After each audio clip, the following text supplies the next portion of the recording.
Welcome back to Inside the Creator Studio, an origin story podcast about the world's best video content creators. My name is Mo O'Keefe. And my name is Katie Kane. On today's episode, we have Kat Mulvihill, a trainer, speaker, and YouTuber who teaches people how to stand out in virtual meetings and presentations. Her channel has over 20,000 subscribers and covers presentation software, equipment, and even mindset. We're going to talk to her about how to up your virtual presentation game, how to pick the right social media platform for you, and even some nutrition advice. This show is brought to you by StreamYard, a browser-based tool that lets you live stream to multiple platforms at the same time and record remote podcasts in studio quality. It's built for creators to make your job way easier, and we use it to record this show. Kat Mulvihill, welcome to the show. Hi, thanks for having me. I'm excited to be here. So we're going to start off with some rapid fire questions and just try to keep your answers to about 20, 30 seconds max. So the first one is, what's your setup for this call? What hardware is in front of you right now? All right. So right now I'm looking at my teleprompter. So I've got the Elgato prompter, which is a new favorite. And connected to that, I've got my M1 MacBook Pro, and I have the really big LG Dual Up to the side. It is very tall and I love it. And so that's what's in front of me directly. I also have a Shure MV7 microphone, and the camera I'm using is the Sony ZV-1. What's the MV7 plugged into? Is it a USB directly into your Mac? No, I got low volume for that. So I have the Streamer X from Rode. That's my audio interface that I'm using. Okay, perfect. If you had to pick only one way of monetizing as a creator, what would it be? Teaching, hands down. Yeah. Would that be in real life or virtually, or how would you do it? Well, I do love an in-person event, and man, I crave them, but I do find that virtual is so accessible. And when I'm teaching, a lot of the stuff I'm teaching is helping people with their setups and running things behind the scenes. So then I can actually show my setup, whereas that would be really hard to do in person. But I love meeting in person too. And so would this be a live, cohort-based course type thing? Or would you do a on-demand course? How would you teach virtually? My favorite is live, obviously, but I know that the time barriers are an issue. So if I had a magic wand and I could just pick it and everything worked, I would do live. It would be live teaching, yeah. Okay. You are a nutritional therapy practitioner. What's a typical day of eating like for you? What do you like to eat? What do you avoid eating? Well, I have let that part of my professional life go, but I haven't lost any of the knowledge. And for me, it's protein. My sort of thing is just always make sure I pick a protein, pick usually a starchy vegetable, pick a regular vegetable, and then lots of flavor. So that's kind of my go-to for any and every meal. But of course, I do love also just to have someone else cook for me. And that's always nice once in a while. But when I'm making it for me, that's my go-to. Perfect. What is your favorite Notion feature? Oh, I only have 20 seconds. No, take as much as you want for this. Okay, a linked database. It's an old standby, but the fact that you can just pull in a snapshot and a very specific view on any page in your workspace. I love that you can set up a context-specific page and just see the information you need and nothing that you don't. I think that's the power of Notion. Well said. Last one. What's something you learned in your Master's of Education that you still think about or apply today? Oh, so that was a while ago. I finished that in 2009. And the one thing that really stands out is I took a class on e-learning because it was not that common at the time. But they expressed that in person, you have three elements to your classroom. You have the teacher, you have sort of the content and instruction, but you also have the social atmosphere of just being present in a room with other people. And when you transition to online, you have the instructor and you've got the teacher and the instruction, but the social part is not guaranteed. And so if people just show up and they're just there for instruction, but they're missing that social component and feeling like they're part of a community, then it's like you're missing a third leg of a stool. And that has always stuck with me. And I think it actually applies not just to online education, but also in community, that just because you get content and you have an instructor doesn't mean you feel like you're part of a community. And the most effective learning environments, or even just communities, are when you actually feel like you're part of a group. Yeah, I totally agree. And it's one of the reasons that most of the courses I take nowadays are on Maven. Have you heard of that platform? Yes, I have. I took a course with them. Yeah. Okay. Well, yeah, there you go. I took 2 with them last year. And the fact that you have that community feeling and that everyone's going through the course live as a cohort made it way better an experience for me than all the like on-demand courses that I've taken. Yeah, it makes a big difference. I love the description of the stool. Sorry, I didn't mean to interrupt you, Mo, but I'm like, go ahead. Yeah. I finished college during the pandemic and it was so difficult. Like I ended up getting a lot of stuff done and I was like, okay, I have nothing else to do but do homework. But I was like, okay, yeah, it's one thing to be in person. That is a totally different experience. But why is it like so hard to like be learning online? And it makes sense. Yeah. Like when you miss that social component, yeah, it's more fun to be in person, but it makes it so much easier to engage. Yeah. When you have the community. It's a huge difference. But the thing with in person is that it's sort of built in, so it's not a lot of effort. And then when we transition online, we think, why is this so difficult? And it's because you have to actually create opportunity because it's not built in. It takes extra work to make it happen. Yeah, that makes a lot of sense. Wow. I'm in a book club right now for this like book about like how culture is built. And like there are multiple chapters talking about how cultural learning is like super important to us and the fact that we learn from other people, not just like from instruction, like all the way back to caveman days and stuff like that. So totally makes sense. Now, could you tell us the story of how you almost accidentally found your niche after moving your training online in spring of 2020 because of the pandemic? Yes. I was originally teaching team development, personal development, professional development. And so it was a combination of running corporate workshops for teams, but I was also running some small group programs for individuals. And when the pandemic hit, my very first client booking workshop was a team training, and it was a half day. And they wanted to go ahead with it, but I realized, it's going to be 3 hours on Zoom. How do I make this not feel like it's a 3-hour Zoom call? And I just started spending the time leading up to that, learning how can I make this more engaging? How can I use breakout rooms and just really make it feel like it's actually something that it's engaging and that they feel more energized instead of drained. And so that was the effort I made. And so every subsequent online workshop that I ran for my old work, I kept getting questions at the end of them asking, how did you show your slides beside your face? And how are you showing things in your screen? And you have graphics popping up. And I've never seen that before in a Zoom call. And so I realized that there was a real desire to learn how to do some of these things.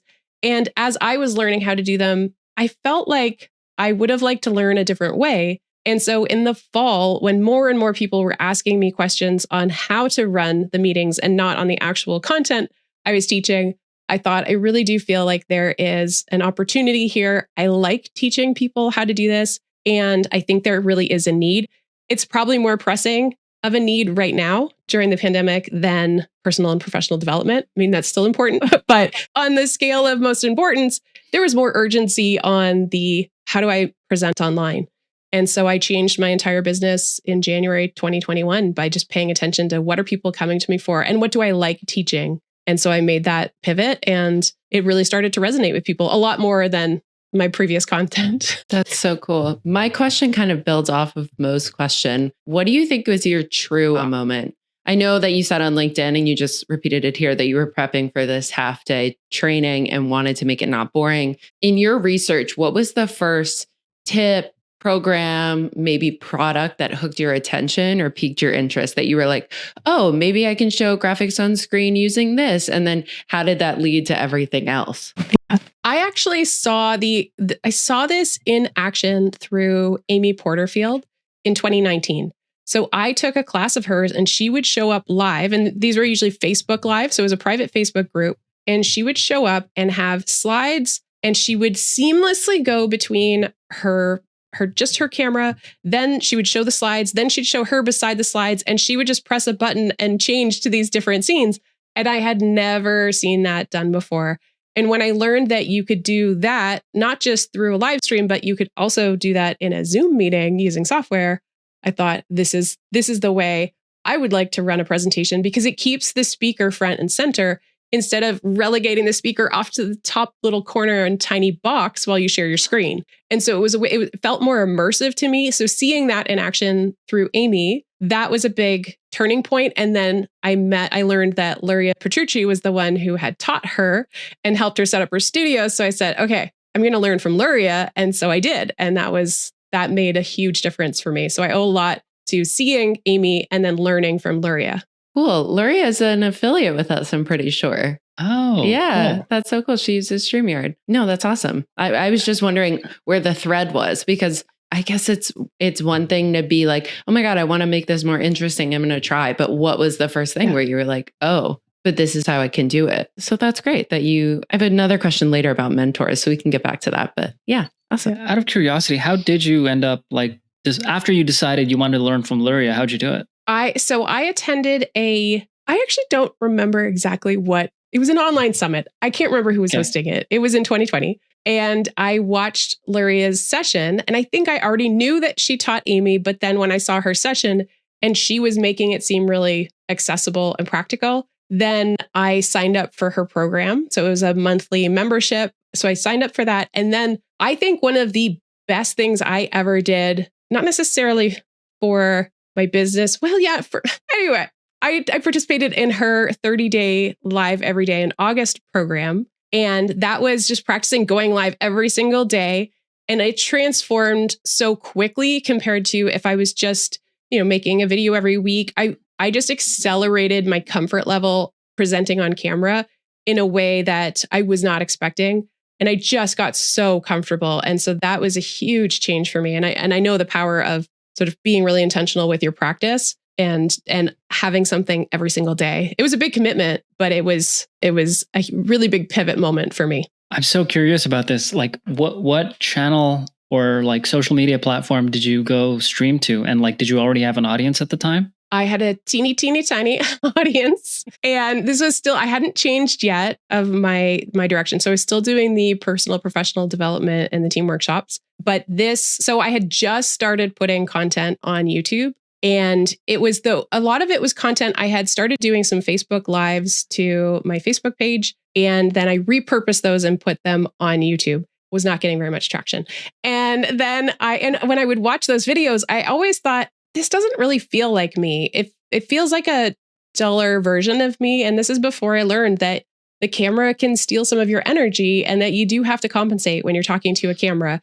And so I think that when I started doing this in the summer, I was just putting out, so I think Facebook Lives. Now, this program was all done through a private Facebook group. And so everybody who joined the challenge, I think there were a few hundred of us, maybe 400 people joined. And you would just show up each day. Luria would give a prompt and we would reply to the prompt we'd press live. We'd go live in that group. So if someone was there when you were live and they would join and they would chat with you, sometimes nobody was around. That was okay. The idea was just show up and answer the prompt.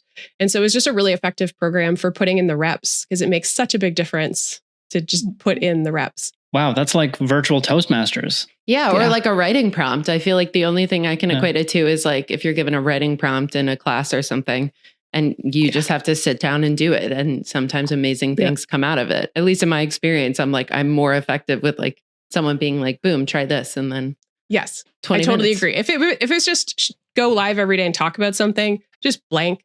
And then the other thing that was really intentional is that the prompts were helping you reflect on maybe reasons that you were holding yourself back from getting in front of an audience. And so that some of them were more lighthearted and fun. Others were a little bit more introspective and reflective of how are we maybe getting in our own way.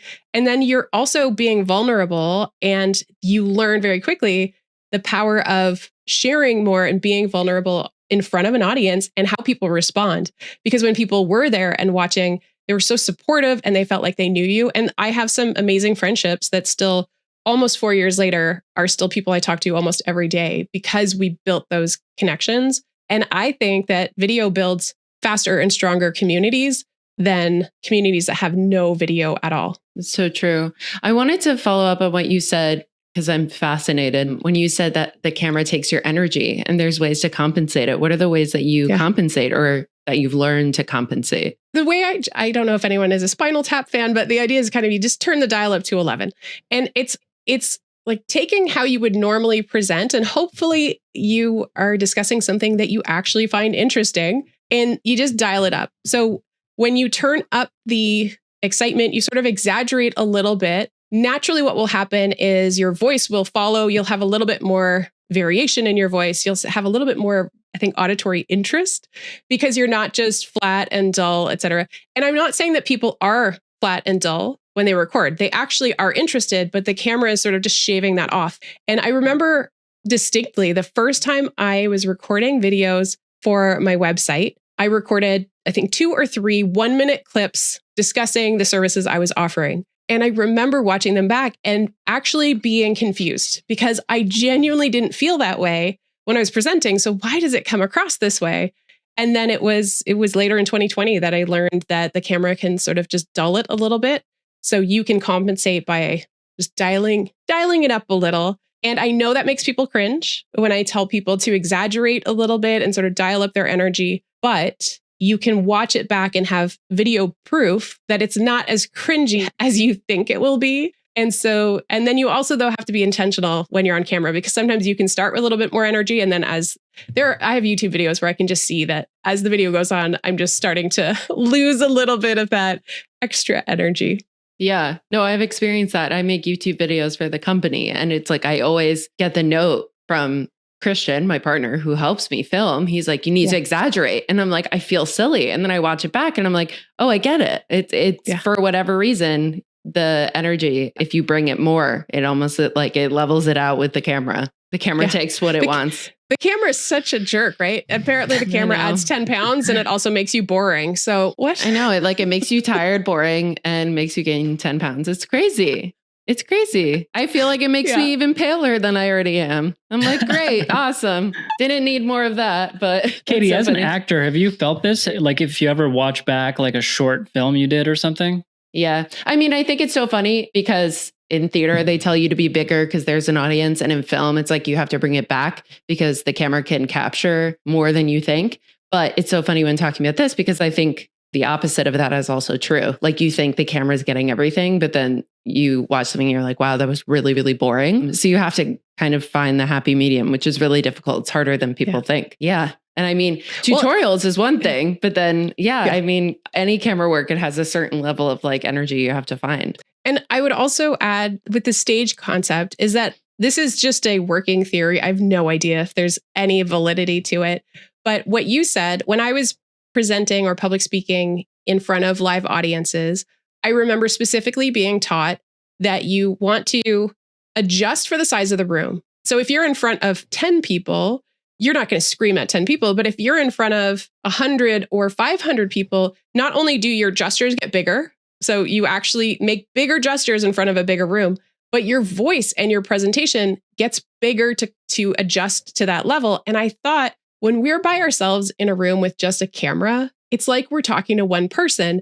And I wonder if psychologically we sort of shrink down to the room. And if we actually were to imagine there were 500 people sitting in our home office with us, we would probably project bigger. We would dial it up. We would exaggerate because we're trying to reach the back of the room. And so I wonder if maybe being by yourself with a camera at home has an impact on how you show up with your presentation.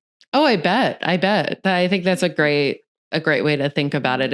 It's definitely true. And like, where's the balance? Because then if you're, say, doing it on camera with like, say in your mind, it's 500 people, then are you like, oh my God, I'm too loud. This is too much. Like, it just feels like I can't even like pay attention to this. Whereas the like maybe 250 is the right balance. You know what I mean? It's like, you got to kind of like find exactly where it is. Yeah. No, that's a really, I like this conversation. I think it's really interesting. Turning it up to 11. I think that's a great. What was the Spinal Tap thing you mentioned? What is that? So Spinal Tap is a mockumentary and it's amazing. I think it's amazing. It's not everyone's personal taste, but it is about a fake rock band and they follow them around.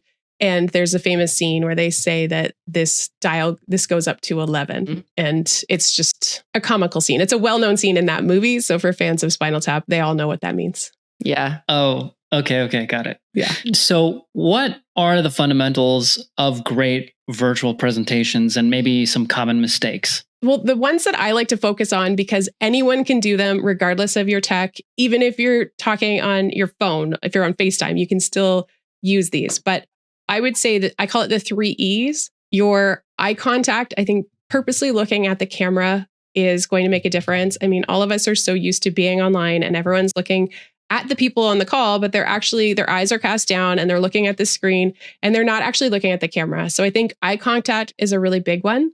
And I do practice this even when I'm on FaceTime and I'm on calls. I try to look in the camera so the person who's watching my video feels like I am really looking at them. I'm listening to them when they're speaking. So eye contact is the first E. The second is your energy and just trying to adjust for that camera. And this applies more when you're presenting and running a virtual call, less than, say, a FaceTime, but dialing it up and just sort of making sure that your energy is compensating for the camera loss so that people can see that you are actually engaged and you care about this subject. And then the third E is, I call it emotionality. I'm not even sure if it's a real word, but the idea of trying to match the emotion of the message you're trying to send with the actual words you're saying, because people will hear the sound of your voice before they actually hear the words you say. And so you can get your message across with more impact by making sure that you're actually mirroring the message you want your audience to feel while you're talking. And there are different sounds to different emotions. Like the sound of hope and opportunity is higher and maybe a little bit faster versus if there's a really serious challenge and maybe we have to confront something. And so your voice can change to match the message that you're trying to send. And I just think that's more effective for getting your message across. Yeah. I would love to know your pet peeves when people are presenting. Like I obviously we're talking about like a certain way of doing it, but what do you see when you're watching other people and you're like, oh my God, I could not hate this more. Like, I know for me, I'm like, okay, my camera's over here and I wish it was over here, but like for background's sake, I'm like, it does make sense. And sometimes I have to do the check, but like, what is something that just drives you nuts? Well, so your setup though, doesn't bother me because it feels very intentional. It feels like a choice of I am showing this angle. And so that to me doesn't bother me. My pet peeves, I have a few. One is when people show me way too much. And I mean, if you were doing a screen share and I can see all your tabs, I can see all of your browser extensions, or maybe I see all the files on your desktop, and I'm not a girl who saves the files on the desktop. So I have a very clean desktop. So that gives me anxiety because I am distracted. I am looking at your desktop. I'm looking at your tabs. I'm looking at all your open tabs. I am looking at your browser extensions. So I really do like when people are very, very deliberate about what they are showing their audience. And I'm a big fan of only show your audience what they need to see and nothing more, because a visual distraction means their attention is wandering and they are not paying attention to what you're sharing. Similarly, I really don't like seeing the slideshow in preview mode. I don't want to see that I have 64 slides to get through and I can see which one we're on. And I'm paying more attention to what's happening with this slide progression than I am on the slide. And so those are a few things that really I can't stand. And then from a presentation standpoint, I struggle, and I know that this is not intentional. I do struggle with vocal fry. And that is when people are sort of talking at the bottom of the register and they just don't have a lot of air and they end a lot of their sentences kind of in this down. Some people talk this way the whole time. And I know that it's unfairly towards women, but men do it too. And there's actually, I saw an interview with Sam Altman from OpenAI from, I think it was ABC. He's really bad maybe ABC or CBC. And he does that a lot. He'll just drop into the vocal fry and he's down here. And it's like a crackling. And there are people who just said, but this is my voice. No, that's how you're speaking. It's not your voice. And usually if any of those people who mostly talk in vocal fry, if they're surprised or they go up, if their pitch goes up, the fry is gone. So it's not their voice, it is how they're speaking. And they might have adapted a pattern of speaking where they're dropping off. And I am guilty of doing it. Before I went to a vocal workshop, almost every sentence would come down at the end. I would have the vocal fry because what was happening is I would start to run out of air and be so excited to say something. I'd just get to the end. And so I had this little cadence to all of my sentences where all of them would drop off at the end. And I would just come down and have a little bit of fry. And it would just keep happening over and over. Once I learned that it's about your breath, and if you have enough air to get to the end of your sentence, you won't drop off at the end and have that fry. Yeah. I've dealt with this as an actor too, and I think I'm still guilty of it. But I think it's a great point that you say that women are most often accused of it, but men do it so much too.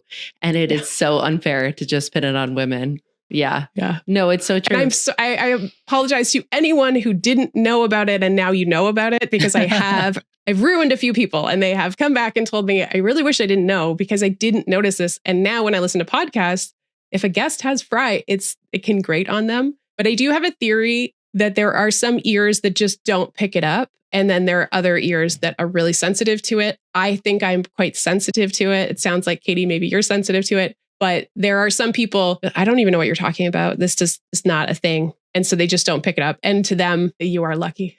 I know. If you are someone who just doesn't register, because it does feel slightly like nails on a chalkboard to me. Yeah, no. And I wanted to go back and say, I think it's really great too that I think that your pet peeve is seeing these people showing their entirety of their screen and different things, because I think it's an eye to detail that I know myself, and I would do the same thing if I was watching a presentation. I'd be like, oh, I wonder like what's on their desktop. Like I would find anything to get distracted by when if you have a really clear screen, it shows that you really put intention behind it. And it's a pet peeve because we know that people will fall into those traps, especially as someone who teaches presentation. Yeah. I wouldn't say etiquette, but like tips and tricks. Yeah. Yeah. Oh, Mo, it's your question. So we've talked about presentations. What about meetings? So like, let's say we're talking just about like knowledge workers in general. What are the fundamentals that they should know about this? And we could talk about two different types. We can start off with leading a meeting, and then afterward, let's talk about like participating in a meeting, if those are different. Well, I would say I still stand by the 3 E's, no matter what. If you're leading a meeting, I still think you should make eye contact. I still think you should compensate so you're not flat and boring. And I think you should match your message. I just think any communication, it's not just for on camera. I think trying to match the sound of your voice with the message is just good practice regardless. But some of the tips that I specifically give to people who are leading meetings is, like we said before, reduce visual distractions. So only show people what they need to see, nothing more. And really just try to limit, if let's say you do have 50 browser tabs open, pull out the one tab you need to show to a new window and only screen share that window. The other tip is what I call resource ready. If you have to show something that you need to log in before the meeting. If you need to have a PDF open the PDF. So think of all the things you might possibly need to show, even if you haven't planned to, but someone might ask you, so that you are not, as soon as you start saying, oh, okay, let me just log in, you start going in and you start logging in, you lose everyone's attention because you're competing with everyone on their computer. Literally their whole job, if they're a knowledge worker, is available on their computer. So they have all the other things they could be doing right now. So if you're going and spending time logging in or trying to open something so that then you can screen share it, if you aren't resource ready, you will risk a much higher chance of losing the people on the call with you. So that's one of my biggest things, along with the 3 E's. Still a fan of the 3 E's. And then I would say if you're part of a meeting, being present. So like if we went into a room and you sat down, hopefully you put your phone away. Same kind of concept applies. Put do not disturb and close the other tabs and just really try to be present. If you're someone who has trouble focusing, maybe having an old school thing to write with or something so that you don't have all of the draws and that attention, because we all struggle with it. I struggle with it too. So when I take notes, I tend to focus a little bit better. So just trying to find something that I can do to really try and stay present in the moment as a participant. And then also, I kind of joke. I like, I give good audience. But the idea is I also try to make eye contact with the speaker so that I also have my camera on. So the person who's speaking isn't just looking at a whole room full of people with their cameras off. I think that is really, it's disheartening to look out and not see a single face. So I try to look at the camera so they see me listening to them, nodding along. Obviously, if I'm taking notes, I'll look away, but I try to look at them as much as possible. If they ask a question, I try to answer in the chat and just engage with them, because as someone who's been on the other side, I know that it can make a really big difference. I think it's so great that you brought up making eye contact with the speaker, because I feel like when we talk about presenting or meetings, we don't talk about how the audience can support the speaker or the people on stage. Because I think especially in virtual meetings, it's so hard to, especially if you don't have people coming on screen. You have an audience that is just I don't know, we have a built-in platform for webinars, and it's great because you can engage in the chat, but unless you have people on screen, you don't have it's not like a Zoom meeting where you see everybody. So I think that's a really great tip for not only your own presentations, but how to be a good audience member, because it will reflect back to you too, and what you want to see when you present. We talked about this a little bit before. Who are the creators or thought leaders in your space? You mentioned Luria and the other woman you mentioned that have inspired you or influenced you in what you're doing and your content. So other people, I mean, there are a lot of people who I just look at them and I'm in awe because I just don't know where they find the time. And I know where they find the time.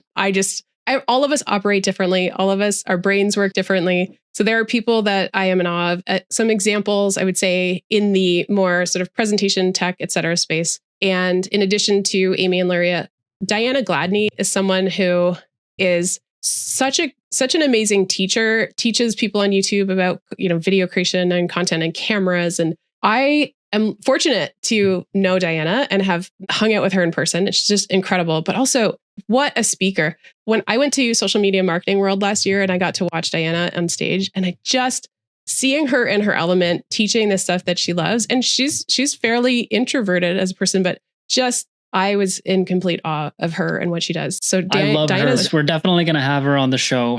I watched all her camera reviews. Oh, awesome. I didn't even know. She knows her stuff. She's so, I think wise is a good word too, because I've had the chance to be at conferences with her, and I'll ask a question and I'm just always blown away by just the depth of her responses. It's thoughtful, and big fan of Diana. And then Stephanie Liu or Garcia, I feel like maybe there's a name transition, but Stephanie is just the prolific, I think is the word that comes to mind. I'm in awe of how she's able to, she repurposes things and is constantly thinking about the bigger picture. It's like she sees the bigger picture, but she doesn't just see it. She makes it happen.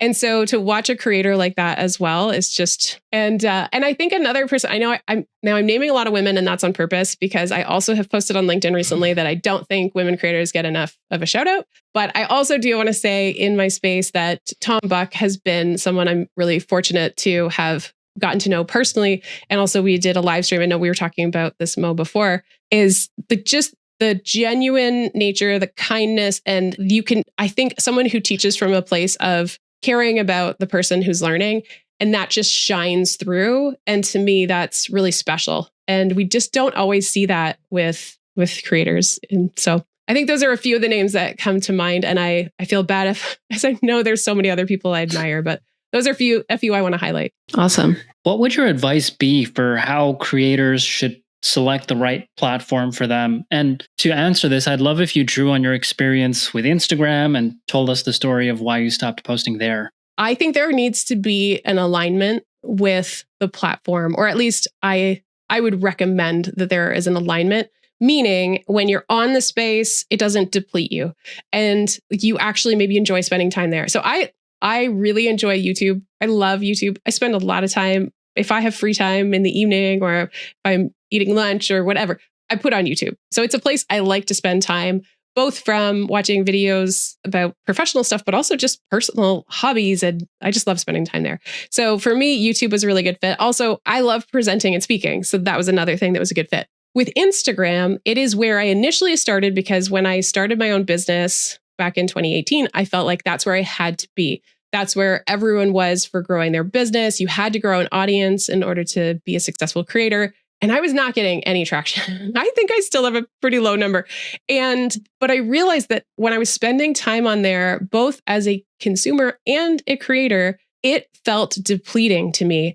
It felt like it was getting faster and faster and faster and frenetic. And I have a lot of concerns about a platform that they sort of punish you if you're spending time away, and they reward you for spending as much time as humanly possible on the platform.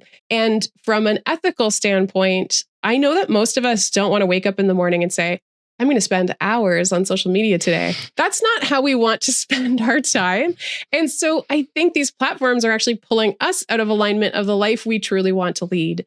And spending hours on social media a day is probably not in alignment for most of us if we were to really sit down and ask about our values and how we'd like to spend our day. And so there's a little bit of that. There's the, do I want to be someone who's contributing to this and sort of feeding the beast, so to speak, and doing what Meta wants, which is spending more and more and more time and trying to keep up with the algorithm and everything. I do want to say this is not a judgment for anyone who is a creator on Instagram. There are people, I still go on it as a consumer, but I definitely find myself wanting to click off sooner.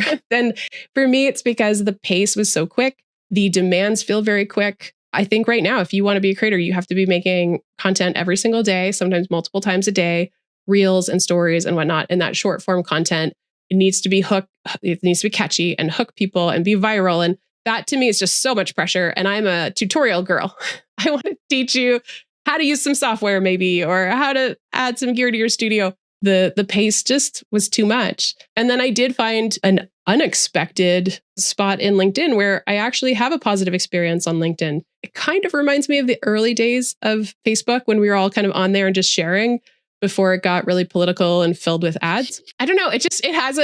Right now there aren't a lot of trolls. There's not a lot of negativity, and people are themselves. You don't have a lot of fake accounts on LinkedIn because most people still consider it as I am this person on LinkedIn. So it's a little bit, I think maybe people are kinder because of that. I don't know. Yeah. But I like it more than I ever thought I would. Yeah. Or have to put their best foot forward on LinkedIn. I feel like I agree. I think it's definitely less spammy. I do think sometimes it's a little like corporate robot. Sometimes I go on and I'm like, ooh, I got to get off of here.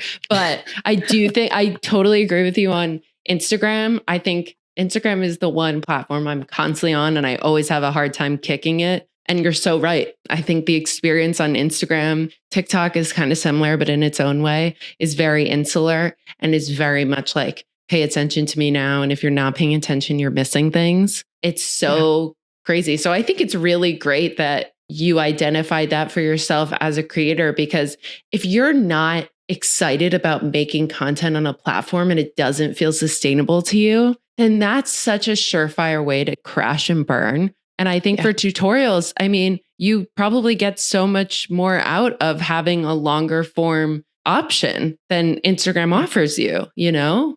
Yeah. Well, and also with something like YouTube, there's discoverability for years. It's searchable. Whereas if you let's say I made mini tutorials on Instagram, people aren't going and searching how do I use a Stream Deck or how do I use my teleprompter? They're not looking for that. That's fully discovery. Whereas, I guess Instagram is more discovery. But someone a long time ago, I heard someone say the analogy of putting something on social media is like putting a piece of paper in a river. You throw it in the river and it just goes. And the person who happens to be standing by the river and sees the paper go by, they'll see it. But you have to keep putting paper in the river. Otherwise, you can't guarantee people will see it. Whereas with YouTube, if someone's searching to solve a problem, they'll find it both on Google and YouTube. And people look to solve problems on YouTube. So for me, it's a really nice fit in that way. But it's interesting that you brought up the sustainability of content creation, because I even find I can fall into a trap with YouTube where as soon as it feels like there's a lot of pressure to be a YouTuber and to grow your audience and how do you optimize view time and click-through rates and all this stuff, that actually starts to push me away as well as a creator. And I think it's because as soon as it feels like you have to do this in order to be successful, I start to feel like the motivation has flipped, and it's an external motivation, not an intrinsic one. And the place that it came from when I started creating content, it was the content I wish that I had and content I felt inspired to make. And when it starts to feel like a responsibility and pressure, then I feel less desire to make it. And it's only recently, once I recently decided I want to make content because I want to make content. And I do not want this to be the backbone of how I necessarily earn a living. And there are other ways to earn a living without relying on content. And once I made that decision, suddenly I wanted to make content again. As soon as I said, it's okay if you find other ways to earn a living that aren't reliant on being a content creator. That made me want to be a content creator. It totally makes sense. I think it's like pretty much anything. If you're an artist, any sort of thing, if you're like, I'm doing what I love, but then it becomes like you don't love it, then that's when it becomes taxing and then you don't love it anymore. And then it's work.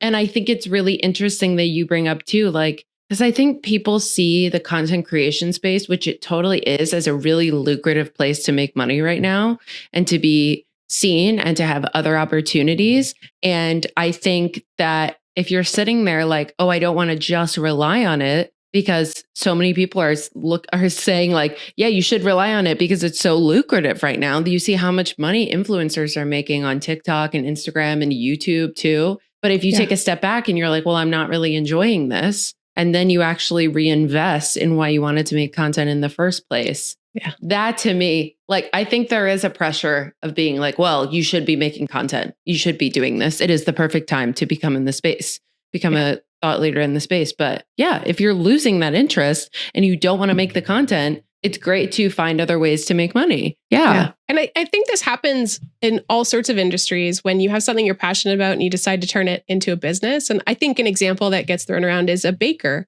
someone who loves baking and they're passionate about baking. And then they open a bakery and suddenly they start to get further and further away from the thing that really brought them joy. Yeah. Because now it's an obligation. And so I think it's just something you have to be aware of, because for some people, and I think I am one of those people, as soon as it feels like an obligation, I have an internal resistance that arises in me and makes it harder. But not everyone's wired the same way. So there are some people for whom it's a much better fit. And I think for me, as soon as I just released the obligation and said, I just want to go back to making content that I want to make, that I think will help other people, and there's for no other reason than just making that content, that was very freeing for me. Yeah. Now, it does mean I have to make some decisions about what does that look like for how I earn a living. And I still have opportunities that come my way because of the content I create. But I think I'm a little bit allergic sometimes when people are saying, okay, you should monetize this way and sponsor this way and have this, start collaborating with these people. As soon as you start inviting other people into it, then I think that's a recipe for the obligation. And so I think you have to tread very lightly depending on how you're wired as an entrepreneur. Yeah, because you lose interest, you lose excitement. If the second, I don't know, I mean, it's great to make money, but I think the second you're like, oh my God, like it feels like the fun is over in a way. Yeah. It's like when you start selling art when maybe you just wanted to paint and enjoy yourself painting. I don't know. I'm rediscovering hobbies I never had because I thought I was bad at them. So I think about it in that way. I'm like, I'm going to color and nobody needs to see it. And that's okay. Yes. Well, that's like, for me, I love knitting. I love it and I spend time on it and I'm really proud of the stuff that I make. And if someone said you should do this for money, no one could afford my stuff because I'm so slow that for the actual labor, and also it's not cheap to buy the materials to do it. Yeah. And so it's one of those things where I know I would ruin it. I need to keep this a hobby. Not everything you love doing needs to be monetized. Yeah. Yeah.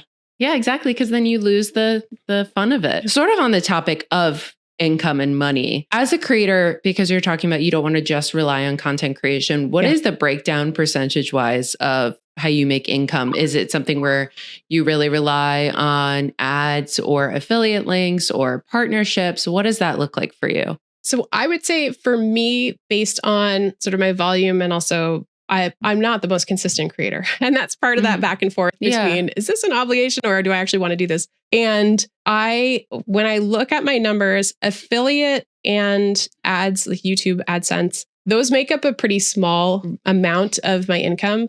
So, and I do have some digital products, but right now they're actually pretty low ticket, like a Stream Deck workshop, et cetera. Yeah. So those do not make up the bulk. I would say that where most of my income comes from is people who have reached out to me and have engaged me for speaking. So I will speak at virtual and in-person events.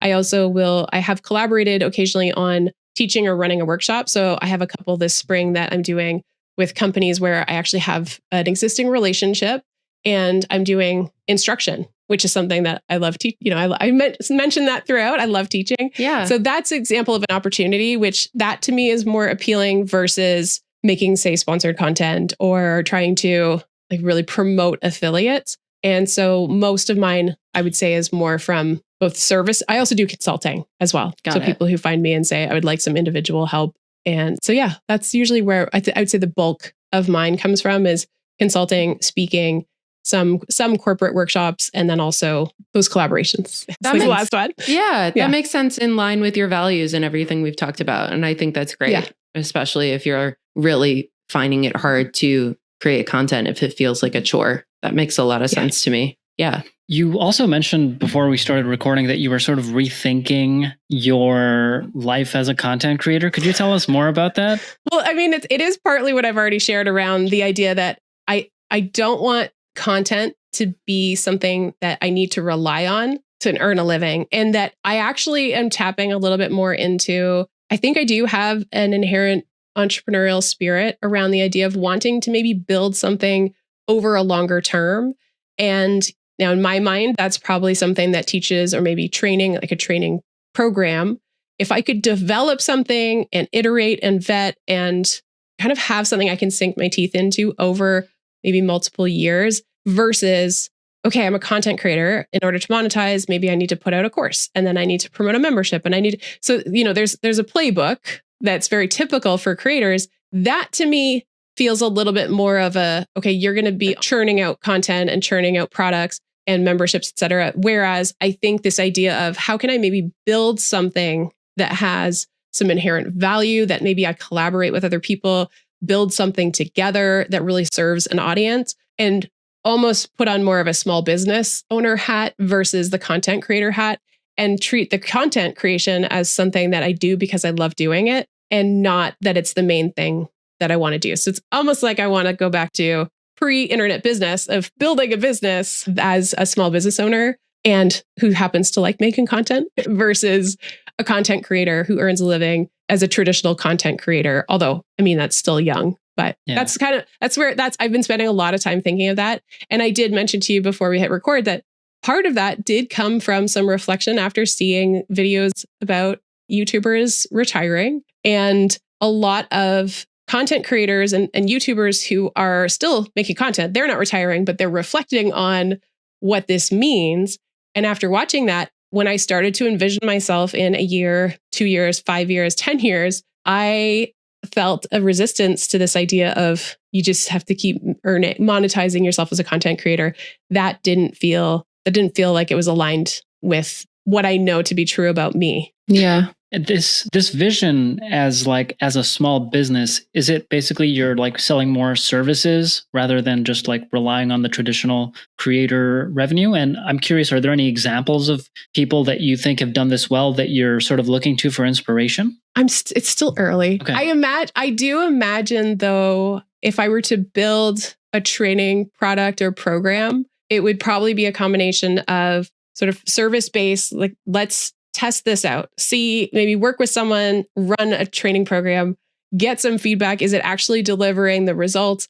And then keep iterating and then find what are the best ways to deliver this? How can we maybe bring on people to help with delivering it and just sort of look at it that way? And so I guess people who've done it before are people who've built training programs that are successful and reliable and they're vetted and they have a good reputation. I think that's probably, but it's really early. This is something I've only reflected on over the last probably 4 weeks.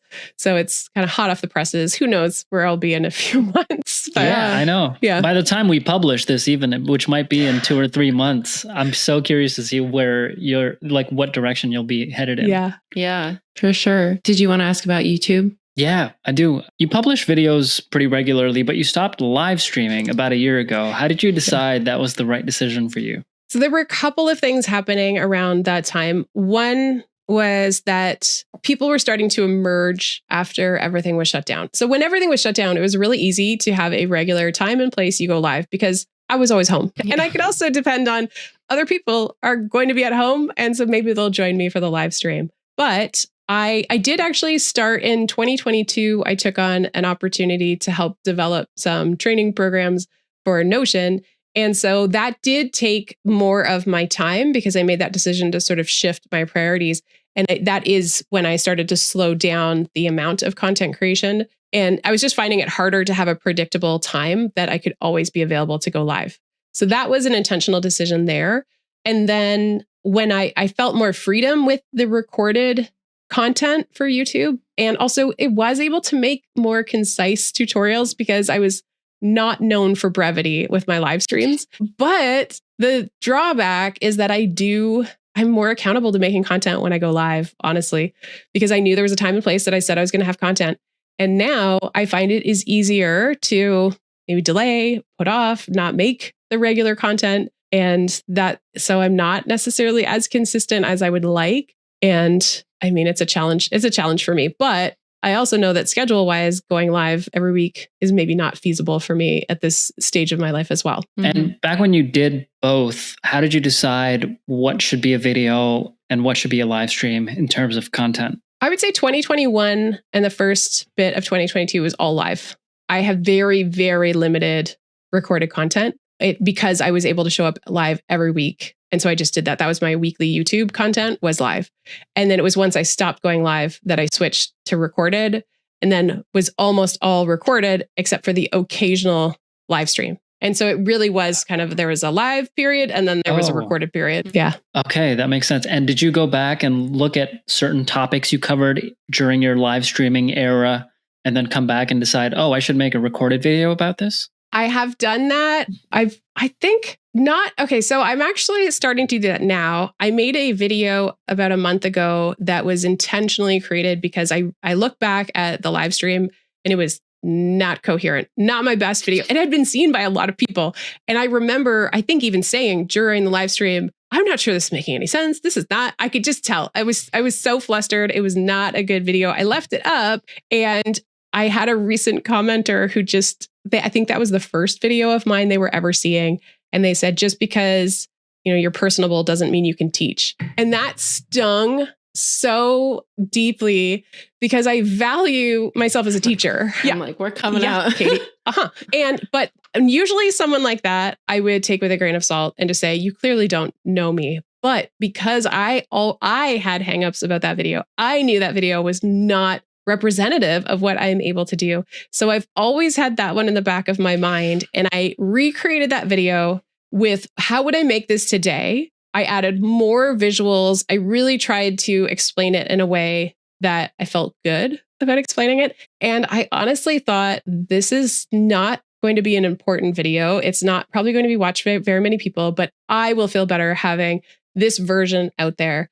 And it was actually a surprise hit. And I did not see that coming. It is actually, I think, my most successful video in the past year, probably, which was completely unexpected. I was not, literally, I would have lost money if we had bet on how that video would do.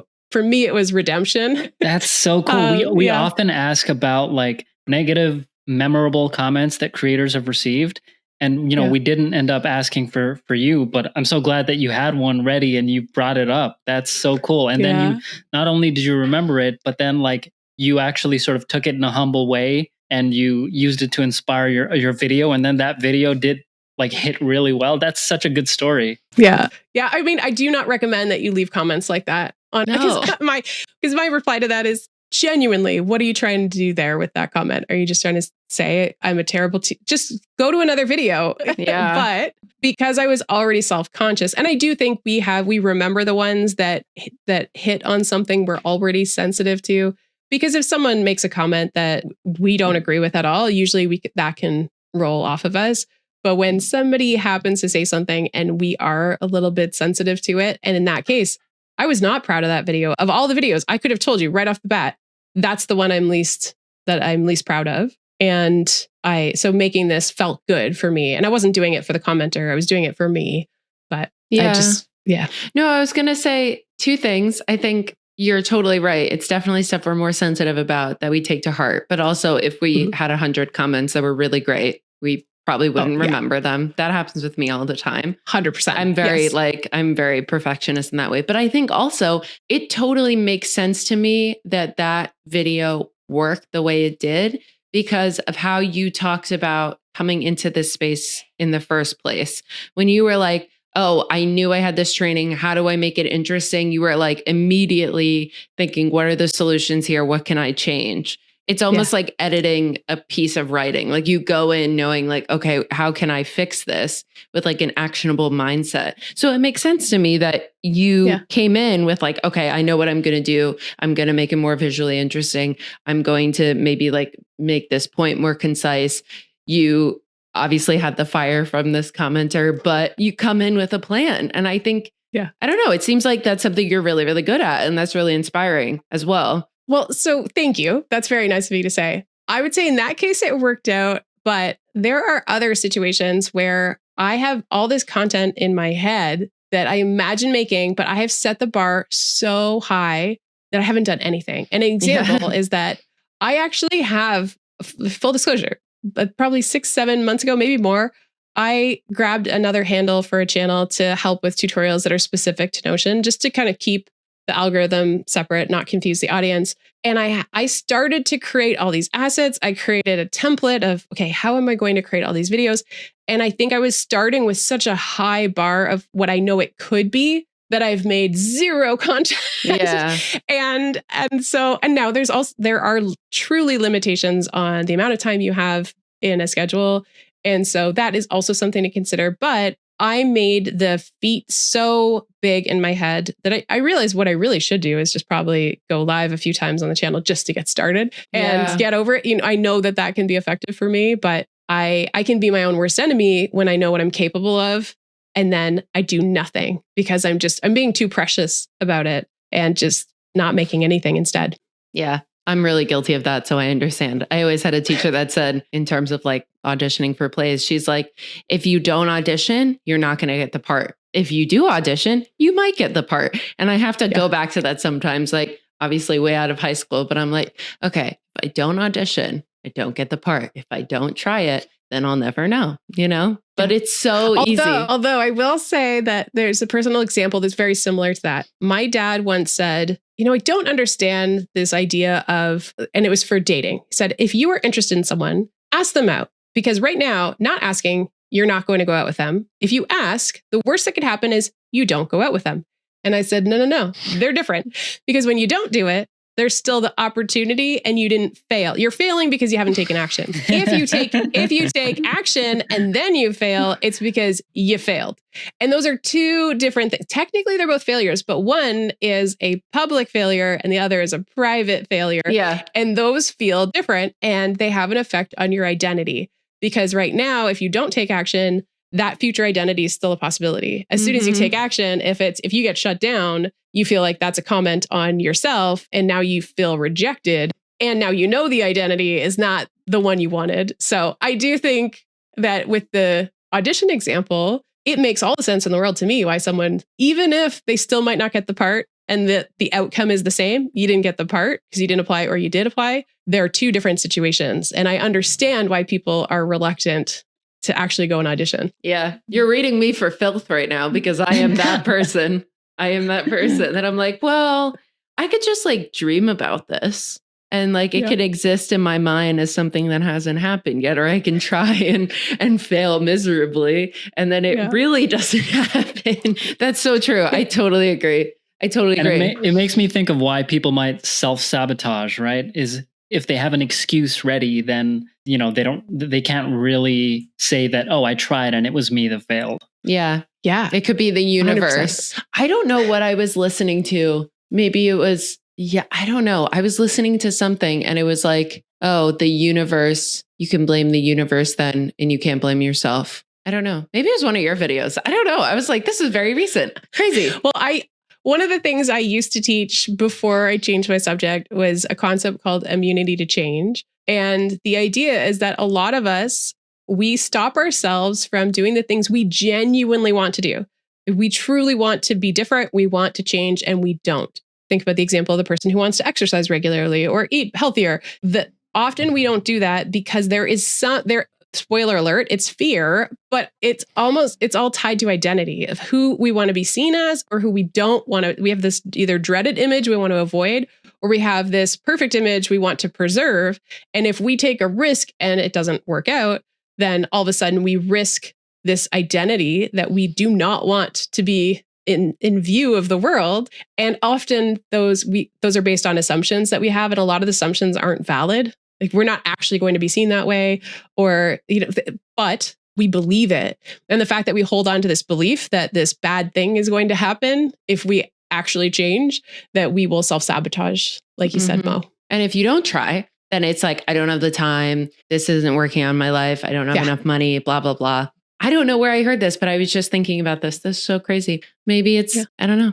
It's funny that we're talking about this. I have a question that is totally unrelated to this, but I love Notion, and I would love to know, what are some Notion secrets that we should know that we don't know? Like, what are things in the platform that you're like, oh my God, they're amazing, and nobody knows about them? Well, I can't say nobody knows about them, but I have been really enjoying thinking about how to make use of the buttons. So before, there used to be sort of the template. There were too many words called template. There was a database template. You could have a whole Notion template. And then you had a template button. And the addition of the button is really nice for if you want to create new instances of something you do again and again. And so a really good example in a personal context, not a work context, would be a workout. If you repeat the same workout, but you want to track different things each time, you can have a button where you say new, upper body workout, lower body workout, whatever you want. And it will populate everything that you do for your workout. And then, but you have new pages where you can track, okay, this is what I did today. This is how it went. And I find the buttons can be really powerful. Same with templates. If you are, let's say, content creator, and you have the same few tasks that you do every time you create new content, it's a really clean way to, maybe I create a new content page, but on the page, I click a button and it pre-populates all the tasks that are connected to that content. So I've been really enjoying playing around with buttons. I'm trying to think if there's anything else that maybe people... I'm always like hoping for a secret menu thing. Like when you go to Starbucks and it's like, oh, can I get this thing and this thing? You almost have to ask 3 times and then you get it. Like, I'm like hoping, I'm like, what's the thing on Notion? I don't know. The thing that just came out that is changing my life is the Notion calendar. I was like so desperate for Notion to populate my Google Calendar into Notion so I could do other things and I wouldn't have to embed it. And then they did it. And I was like, and now I can see how much time I have left in each event. It's amazing. And I'm like, thank God they did that. Well, so I've been using Cron, which became the Notion calendar. And I've been using that for almost 2 years, actually. I think I learned about it through Notion because I'm a Notion ambassador. And so we do get to learn about things that are going on and test out some features. That's awesome. And I think someone just had promoted Cron as just a great software tool. And so I've been using it for a long time. So it was really nice for me to have that seamless integration of being able to actually show some of the databases on the calendar. And I mean, it's not a true two-way necessarily, where I think people wanted to be able to populate back and forth, but I do think it's a really nice solution. And I really do enjoy the calendar. Yeah. Yeah. I mean, I think with Notion, it's every time I talk to someone, there's usually something they're missing that they don't know it. Yeah. And you never know what that thing is going to be until luckily people will share their spaces with me. They'll maybe do a screen share on a Zoom call and I'll look around and say, oh, did you know that you can change that? And they'll just say, oh my God, that just solved a problem. I hated that. So I don't know there's no one thing. I think that's so true about Notion. We talk about it all the time. It's like, oh, I need to look at this for a whole day and then I'll figure it out. And then a week later, it'll be like, oh, this is the actual easier way to do this thing you spent so much time on. You just needed to figure it out. It's like math. So there's so many features that it is difficult to stay on top of all of them. I find that I have so many, an idea that I have for my Notion space that I have not executed yet is to keep track of software updates, because all of us probably use so many different tools and they send us all these helpful emails that I'm not ready to ingest what's new about your software. And so I do collect them into a folder called software. But what I'd like to be able to do is actually keep track of what are the features, because I bet I am paying for software that has now done something that I could actually maybe eliminate a subscription because now they've added this feature. And an example would be Vimeo. So I host course lessons on Vimeo, and they have what's called Vimeo Record, which is just like Loom, where you can just click a little button, you can have your face pop up and do a screen recording, and it's automatically uploaded to your Vimeo.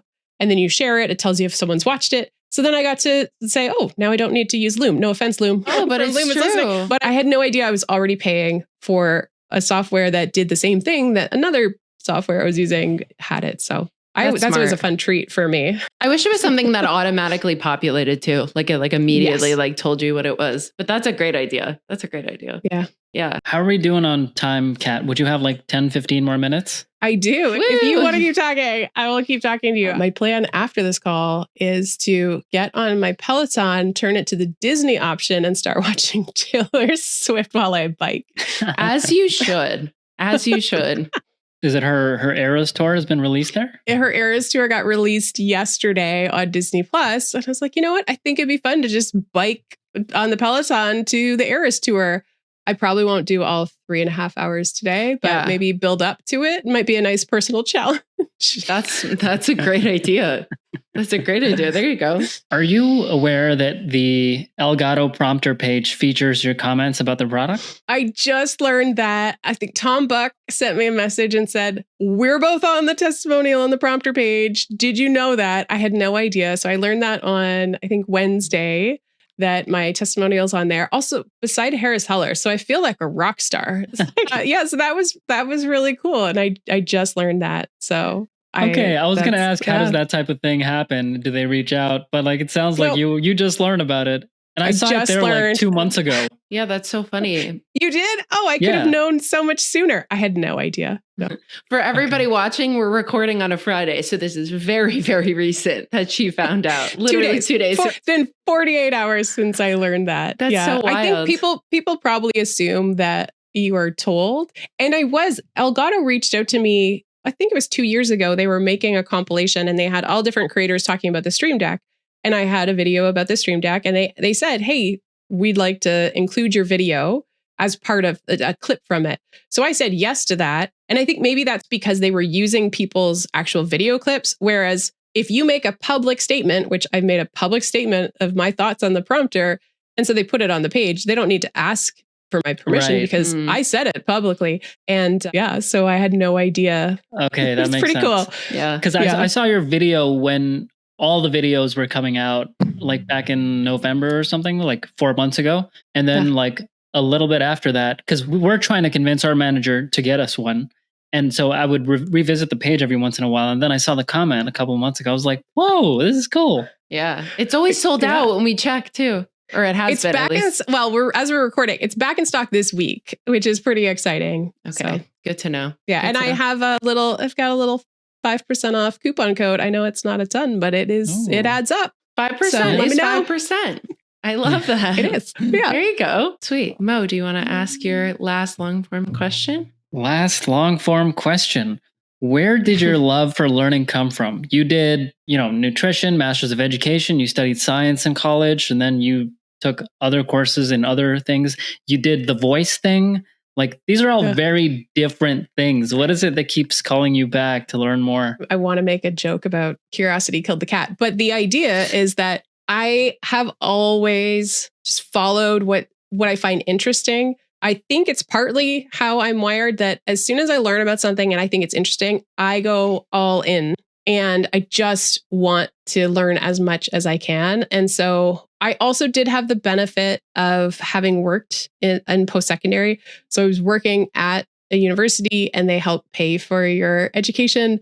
So I was able to take my Master's of Education and I did my Master's of Business Administration part-time while I was working. And so that is an advantage of being in an educational setting. And also, I think working in education, you learn about all the different things that are possible that you can learn. You meet faculty and students, and I would hear about what they're learning. I mean, there were times where I thought about doing a law degree and all this. Like, there were so many things that as I learned what's available, it would just light me up. So I would try and pay attention to the stuff that lights me up. I would say the biggest divergence, even though I studied physiology in my undergraduate, would be the nutrition thing. And that was more from a personal standpoint because I was diagnosed with an autoimmune disease in 2016. And around that time, I started learning as much as I could about autoimmunity and about nutrition and how you can help your body by giving it the right nutrients and supporting it. And the more I spent learning about that on my own, I would talk to people. And I remember a friend saying at breakfast one day, you care a lot about this. Have you ever thought about pursuing it or at least studying it? And it's almost like you need the permission from someone else that, okay, this isn't a completely insane idea. Yeah. And so I went and studied that. And I did practice for a while, but I was sort of torn. I was doing part-time nutrition practice and part-time running the corporate training sessions. And I just doing two very different things meant I was not really great at either of them. And so I decided to let go of the nutrition practice and focus on, because I knew I loved the teaching part so much. And so I let that part go, but I still have no regrets of doing that training. Out of curiosity, I've been reading a lot about how people are trying all sorts of weird diets to fix their autoimmunity, and a lot of them are seeing results. Did it help you? Yes. My doctor legitimately, I had an endocrinologist and I was able to get in remission really quickly. I did use medication because I had Graves' disease. So it's an overactive thyroid and it's dangerous because your heart rate can go up and your metabolism can be wrecked. So I was on medication. And so we were tracking that, but I was also changing my diet. And she almost didn't want to believe that I was getting into remission as quickly as I was. And I remember one of my final appointments with my endocrinologist, she's like, maybe you didn't have it. I literally had I have all the blood work to show that I had no thyroid stimulating hormone at all. And my numbers were off the charts and I was having massive heart palpitations. So yeah, I had it. Oh my God. It's just, but the traditional medicine is that was faster than usual for someone to get back into remission. And so it was disappointing, but not surprising that I had that reaction from the doctor. Doctors would rather gaslight themselves than admit that changing what you eat can affect your health. It's like, be happy for me. Yeah. Jeez. Yeah. Or maybe say, hey, what are you doing? Yeah. But I will say that one of my nutrition clients that I did work with who was dealing with her own health issues, which I will keep private, but she had really positive reinforcement from her doctors who said, wow, we've never worked with someone who's so proactive about making lifestyle changes that are really making a difference on your health outcomes. So not all doctors treat people that way. And so I was really happy that my client that I was working with on her nutrition was able to actually feel really validated by her doctor. So that was really good. Wow. That's really cool. And I know we're super off topic, but what are the biggest things that help, in case some listeners are also struggling with something like this? I have a friend who has Graves' disease, so I wanted to pick your brain after the recording for sure. But yeah. No, well, I would say to find someone who is practicing and who has insurance, who could really understand your specific situation, because there are so many things that should be taken into account. And I mean, when we stop recording, I can give some referrals, or if people want to reach out to me through social media and ask for referrals, there are people who are practicing who I would highly recommend. But I would say that there's a creator who, Dr. Sarah Ballantyne, that I think is worth a follow, because she actually helped create something called the Autoimmune Protocol, but she continues to do a lot of research and she changes her stance as she learns that things, that the research doesn't necessarily support some of the earlier claims that she made. And so what she's teaching now, she calls it Nutrivore. And the idea is to try to really hit they're the most powerful foods that are nutrient dense, that offer your body the things it needs, because we do need a variety of nutrients. And so she really helps people identify she's got sort of a list of the top 100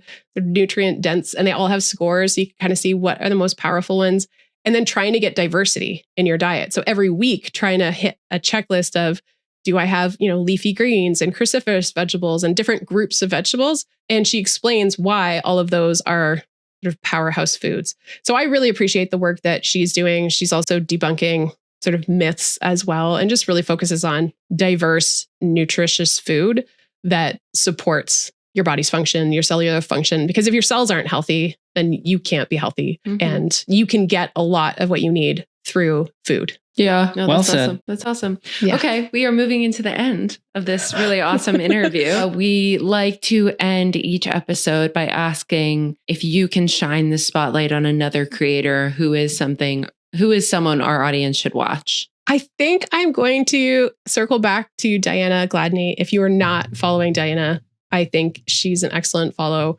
especially if you're someone who is creating content and you want to understand, cameras and tech setup, microphones, etc. She's a wealth of information, and I really respect her a lot. Yeah, awesome. What's a product or a piece of content that you're currently obsessed with, and why? It could be totally unrelated to what you do, but something you're obsessed with right now. I do get obsessed with things quite a bit. I'm just trying to think if there's anything that's... What's your star sign? Because we're very similar. You mean... like your astrological sign? Okay.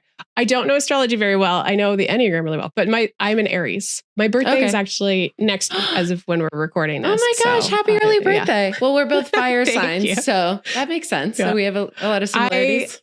For anyone who's familiar with the Enneagram, I'm an Enneagram 7, which is the enthusiast, and I do tend to just get really into some things I'm into. I mean, this is maybe cheating because I already mentioned it, but I just got this really beautiful new wool from when I was visiting Toronto recently, and I'm making a new sweater, and it's gorgeous. And I'm just so happy with how it's turning out, even though I've only gone from the neck to the shoulder, but it's looking really good. And I'm very excited about this project. So I would say that's something that's currently top of mind for me. That's awesome. I love that. Any final words you want to leave the audience with? I feel like we covered so many subjects. I don't even know what's left. I really enjoyed today's conversation. I didn't know where we would go, and we went all over the place, but I love talking to people about things that are interesting. And so I really enjoyed our conversation today. Oh, I love that. That's awesome. We love to hear that. And where can people find you on the internet? So on YouTube, Kat Mulvihill. And I'm also kind of active on LinkedIn. And those are kind of the two where I spend some time. And my website, katmulvihill.com. If you do want to get emails from me, I try to communicate with my audience with semi-regularity. No, that's awesome. I think the less platforms, the better. Awesome. Well, thanks, Kat, for being on the show. Yeah, thank you. We just spoke to Kat Mulvihill. She was really awesome. Really great time talking to her. Super knowledgeable. Just like a great person to talk to. Super sweet. I really enjoyed it. I think she's a great example of somebody who found their niche, not through just deciding what it was beforehand, but just like going out and creating some content first, and then using the audience's feedback and reaction to actually pivot into the niche that will really work for you. Like, she started off talking about other stuff, but then everybody was like asking her about how she does her presentations. And then she was like, oh, cool, I'll start creating content about that, because she was able to use that feedback as a way to gauge demand. I thought that was a really cool thing. Yeah, I think like having at just the center of what she wants to do, teaching people and educating people and sort of following where that leads her, I think it's gotten her really far, and she's really great at it. But I agree with you, like really sort of responding to the demand, but also keeping her purpose in mind and finding her way to have a meaningful career through that. I think that's just really admirable and really, really cool. And I really enjoy the conversation. We go all over the place. I could talk to her forever. I really do feel like I could talk to her forever. It's similar to Mike Vardy, where we just talked for a while, and it was just a blast. It was a great time. Also similar to Mike Vardy, we talked about Taylor Swift again. Yeah. And like a little bit of Notion. I forget if Mike uses Notion. I think he uses like Todoist. But yeah, similar. But we did, I thought of that when we were talking to her. I'm like, oh yeah, we're also talking about Taylor Swift in this. And also Cavemen. At this point, Cavemen, I'm trying to sneak in Cavemen to every episode. I know, I saw you and I was like, don't you dare. Don't you dare. I want to read that book that you're reading. What is it called again? It's called A Theory of Everyone. A Theory of Everyone. Okay, cool. So you're in a book club. Yeah, I'm in a book club. I love it. Did you find it online? Yeah, it's part of this group called Intellect. It's like a bunch of like intellectual nerds that like to come together and have different discussions. Their website has like different events all the time. And so I'm using my educational fund to pay for a membership there. And that's so cool. Part of that group is like, there's this guy who's hosting a book club about this book. And I thought it was cool. So I'm loving it. I love book clubs. It keeps me accountable to actually get reading done. I am in a book club and I love it. We've been reading mostly fiction. We read a memoir. But I've been wanting to read at least, I read 30 books last year, but I was like struggling to get to the end point. And this year I was like, I'm going to read 40 books. I've already read 12 this year. So I kind of want to read even more than 40. Wow. And all 12, were they all fiction? And were they all for this book club, or was like some of it was for yourself? Yeah, a mix.